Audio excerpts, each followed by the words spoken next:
څه چلته مړه زړه دې رانیوته ما وې که بیا بیخي ته پیری راځه وایم خبر خو نه کنه نه شکر دی وایم هغه جینۍ نه وه هغه ته به چې ماین شوی وي شکر دی اوس هم پې مین یم وایم دا ماینتوب ډېر ګران کار دی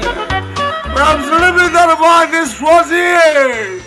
زړه مې در باندې سوځي اوه قسم مې کړی دی چې دا جینۍ به درله خامخا په ډولۍ کې راولم به د دا جینۍ خو یو چل به کوو چاله مه کړه بیا ماتم جړا راځي لږ ګوره ته ونه جاړې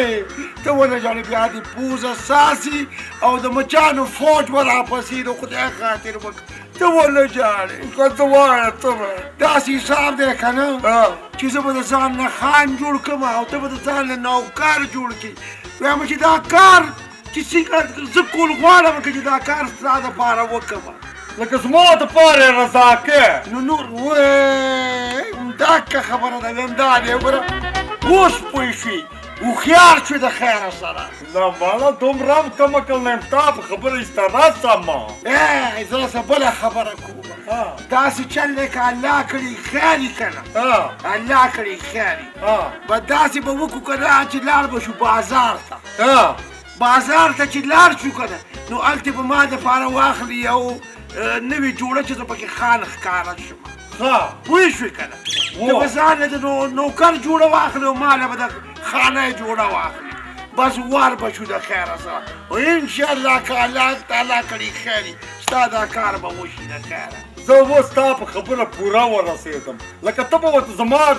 دپاره اوس لاړ شي او د ځان نه به ورته کومتر جوړ کړه او داسې پړه پړه به ورته کوې او کمتره به ما ته رضا شي لکه مطلب ډولۍ به زه راوړم آفرین خدای مې دې ووایي که نه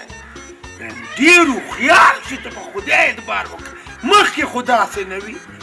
مخکې راباندې لعنت ورېدو همدا که خبره دې کوله که نه یاره چې ما څه اوسېږي که نه د هوښیارېږي نو او که نه نو داسې چل دی ته داسې کار وکړه که نه بعد نورې خبرې پرېږده داسې کوو سپلی واچو سپلی واچوه د خیر